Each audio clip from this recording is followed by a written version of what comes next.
Now, how would you feel if I told you that some of the biggest buildings on Earth, like genuinely some of the largest structures humans have ever put together, are just places where people go to watch a ball get kicked around?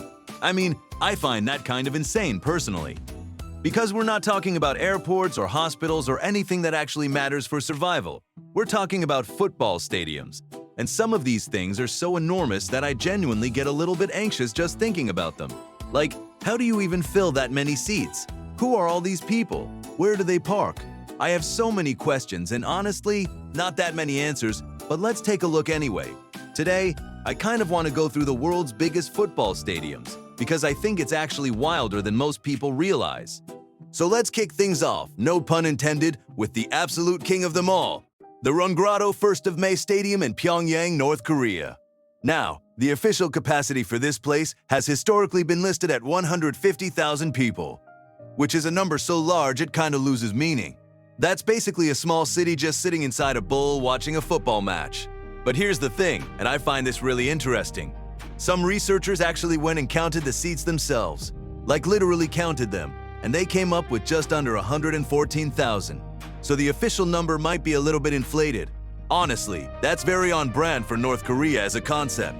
But even at 114,000, this thing is still comfortably the largest football stadium on the planet. Not even close.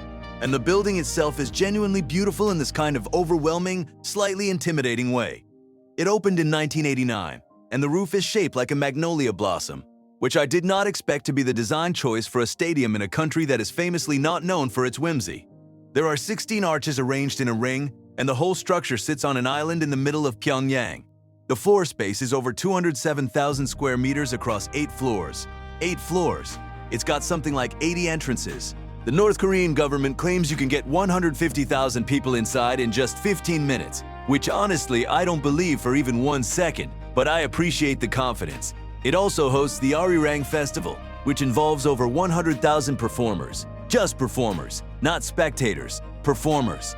Now this stadium does host football, and athletics, and various national events, but honestly its main job seems to be hosting these enormous choreographed spectacles celebrating the government, which involve literally the entire population of a mid-sized European city doing synchronized gymnastics. I mean, is that football? Not really, but the pitch is there and they do use it. Coming in at number 2, we've got Camp Nou in Barcelona, which is currently in the middle of the most expensive renovation in the history of European football. Now Camp Nou has been around since 1957, and it was already the biggest stadium in Europe for most of that time. But FC Barcelona decided that wasn't enough, which, fair enough. The project is called Espai Barça, and the total cost is somewhere around 1.45 billion euros. That is billion with a B, for a stadium. My brain just turns off at a certain number of zeros. But when it's finished, the capacity is going to be 105,000 seats, and every single seat in the building is being replaced. Every one. The stadium actually reopened in late 2025 at a reduced capacity of around 62,000, while the work continues. And once the whole thing is done, which is supposedly June 2026, Camp Nou is going to be the largest stadium in Europe by about 15,000 seats over its nearest competitor. Wembley sits at 90,000. The Bernabeu is around 85,000. Camp Nou at 105,000 is just going to be operating in a completely different category. Barcelona estimates the rebuilt stadium could generate up to 350 million euros a year, which is absolutely insane. That's not a football club. That's a small nation-state with jerseys. Now I want to talk about a stadium that doesn't get mentioned in football conversations nearly enough, and that is the Melbourne Cricket Ground in Australia. The MCG, or the G as Australians call it, with that very Australian confidence of giving everything a one-syllable nickname. Now yes, this is primarily a cricket ground. The clue is in the name, but it does host football. It's hosted FIFA World Cup qualifiers. It hosted football during the 2000 Sydney Olympics. And honestly, at 100,000 capacity, it absolutely deserves a mention here. It was originally built in 1853, which is so long ago that when they moved the original site, they moved it because a steam train route was going through. The MCG has 6 floodlight masts that are 85 meters tall each. 85 meters. That is as tall as a 27-story building. And I guess when the stadium itself is enormous enough to swallow a small town, you do need proportionally giant lights. The thing hosted the 1956 Olympics as the main stadium, It's hosted Cricket World Cup finals, rugby, Australian rules football, and yet here it is with a pitch that can be adapted for football as well. It's just one of those venues that sort of does everything and does it at a scale that makes other stadiums look like they're not really trying. Now let's talk about the United States for a moment, because Americans do not do anything small, and stadium building is absolutely no exception. The 2026 FIFA World Cup is being hosted across the US, Mexico, and Canada, and some of the venues are genuinely the largest football stadiums in the world in terms of temporary capacity. A TNT Stadium in Arlington, Texas can hold around 94,000 people for football. MetLife Stadium in New Jersey sits at around 82,500. But then you've got the college football stadiums in the US, which are in a completely different dimension. Michigan Stadium in Ann Arbor holds 107,601. Beaver Stadium in Pennsylvania holds 106,572. These aren't professional venues. They are universities. American universities apparently need stadiums larger than most countries' national arenas, which honestly I find deeply funny and also slightly threatening. Mexico's Estadio Azteca is one I genuinely have a soft spot for, because the history of that place is just absurd in the best possible way. It holds around 87,000 people and has hosted 2 FIFA World Cup finals. 2. No other stadium has done that. It hosted the 1970 final and the 1986 final. The 1986 World Cup was the one where Diego Maradona scored both the Hand of God goal and the goal of the century in the same match against England, in the quarterfinals, in this stadium.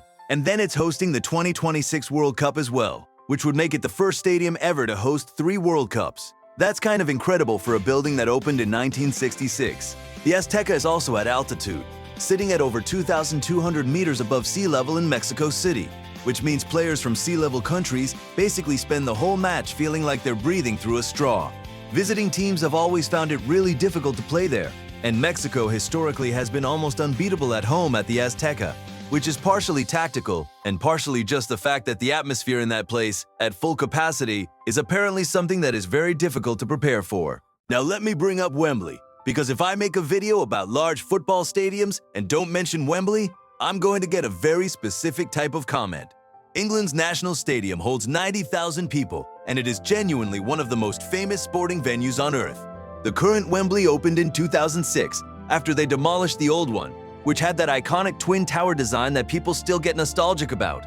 The new arch is 133 meters high, and you can apparently see it from something like 13 miles away on a clear day.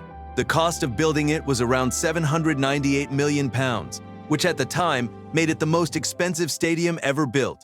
It took 9 years from the start of planning to the opening, which is a very long time. 9 years. I have shoes I haven't worn in 9 years, but I didn't spend £800 million on them. There are also some fascinating stadiums that don't make the top of the list, but deserve a mention because of what they represent. The Luzhniki Stadium in Moscow holds 81,000 and hosted the 2018 World Cup final. The Salt Lake Stadium in Kolkata, India holds around 85,000 and is one of the largest football stadiums in Asia. Narendra Modi Stadium in Ahmedabad technically holds 132,000, making it the largest stadium in the world overall, but it's a cricket ground and not really used for football in any meaningful way, so it kind of sits outside this conversation. But the number is worth acknowledging because 132,000 people in one place watching sport happens on Earth, and that's genuinely something. What I find kind of fascinating about all of this is that the biggest stadiums aren't always in the countries you'd expect. North Korea has the biggest football stadium. Australia's biggest venue started as a cricket ground. The US college football stadiums are bigger than most professional football arenas anywhere in the world. And Barcelona is spending over €1 billion to build what will be the largest stadium in Europe, which will still only be the second largest football stadium on the planet. It is genuinely a strange world once you start looking at who builds the biggest buildings and why. Anyway, those are my favorite enormous stadiums, and I hope you found that as weird and interesting as I did. Thank you so much to my channel members for always supporting this. And special thanks to everyone who watched all the way to here. Good night.